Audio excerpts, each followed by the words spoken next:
Assalamualaikum warahmatullahi wabarakatuh. Kerukunan antar umat beragama itu penting agar terjadi kedamaian dalam hidup. Dalam Al-Quran pun terdapat ayat-ayat yang menyiratkan toleransi dalam beragama loh. Mari kita bahas satu persatu. Yang pertama, tidak ada paksaan dalam beragama. Dalam Al-Baqarah ayat 256 yang artinya tidak ada paksaan untuk memasuki agama Islam, sesungguhnya telah jelas jalan yang benar daripada jalan yang sesat. Karena itu, barang siapa yang ingkar kepada tauhid dan beriman kepada Allah, maka sesungguhnya ia telah berpegang kepada buhul tali yang amat kuat dan tidak akan terputus.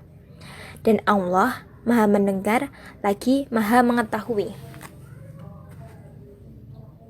Ayat ini menegaskan bahwa tidak dibenarkan adanya pemaksaan dalam agama, baik memaksakan untuk menganut maupun untuk keluar. Masing-masing pribadi bebas menerima dan menolak. Jadi, tidak ada paksaan untuk menganut agama atau berganti agama tertentu dan keluar dari agama tersebut. Masing-masing bebas menentukan. Lalu ditegaskan lagi dalam Al-Quran, yaitu pada ayat Quran Surat Al-Maidah ayat 48. Allah tidak membutuhkan keberagamaan seseorang.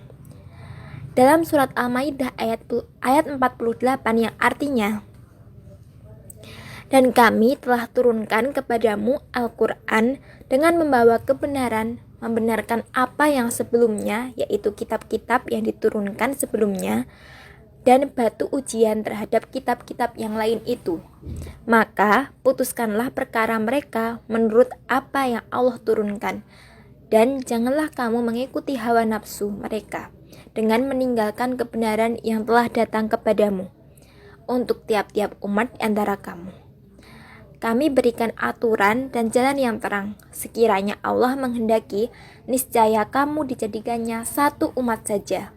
Tetapi Allah hendak menguji kamu terhadap pemberiannya kepadamu. Maka berlomba-lombalah berbuat kebaikan. Hanya kepada Allah lah kembali kamu semuanya. Lalu diberitahukannya kepadamu apa yang telah kamu perselisihkan itu. Di sini dijelaskan, Allah tidak membutuhkan keberagamaan seseorang. Perlu digarisbawahi pada ayat, kalau Allah menghendaki, niscaya Dia menjadikan kamu semua satu umat atau agama saja. Yakni, kalau Allah menghendaki, Dia akan menjadikan kamu makhluk yang tidak mampu memilih dan memilah, sehingga kamu suka atau tidak akan tunduk seperti halnya benda-benda yang tak bernyawa.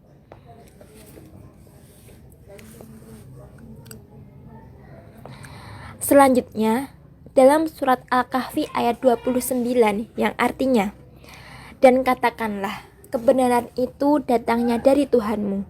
Maka barang siapa yang ingin beriman, hendaklah ia beriman, dan barang siapa yang ingin kafir, biarlah ia kafir. Sesungguhnya kami telah sediakan bagi orang-orang yang zalim itu neraka, yang gejolaknya mengepung mereka. Dan jika mereka meminta minum, niscaya mereka akan diberi minum dengan air seperti besi yang mendidih, yang menghanguskan muka. Itulah minuman yang paling buruk dan tempat istirahat yang paling jelek.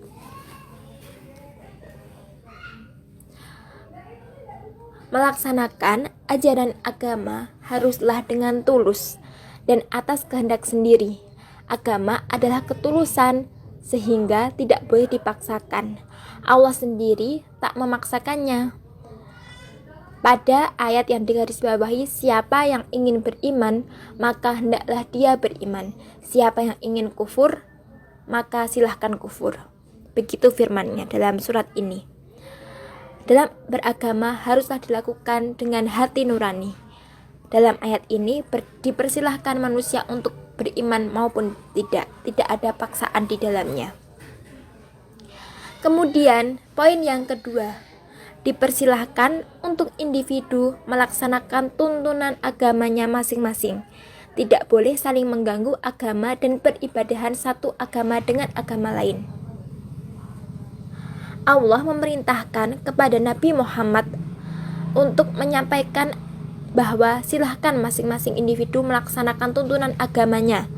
Pada surat Al-Kafirun ayat 6, lakum dinukum waliyadin, yang artinya untukmu agamamu dan untukku agamaku.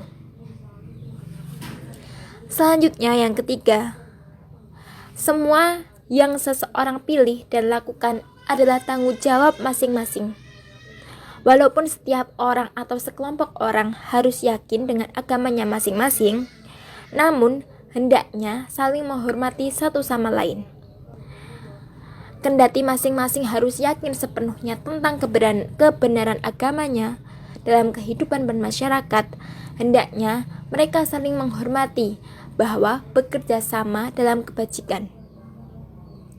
Dengan catatan tanpa harus menyatakan bahwa kebenaran hanya miliknya sendiri, tidak menang sendiri. Biarlah Allah yang menentukan kelak siapa yang benar dan siapa yang salah.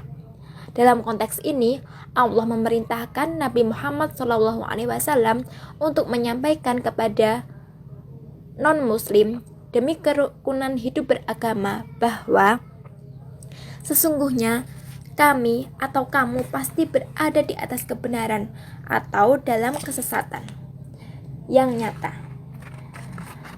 Katakanlah, kamu tidak akan ditanyai menyangkut dosa yang telah kami perbuat, dan kami pun tidak akan ditanyai tentang apa yang telah kamu berbuat.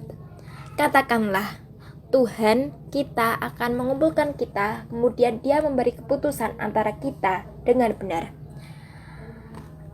Itu adalah ayat Al-Quran surat Saba ayat 24-26.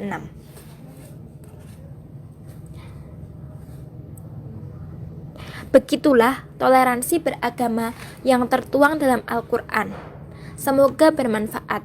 Saya menukil atau mengambil materi ini dari buku Profesor Quraish Shihab yang berjudul Islam yang saya anut, dasar-dasar agama Islam.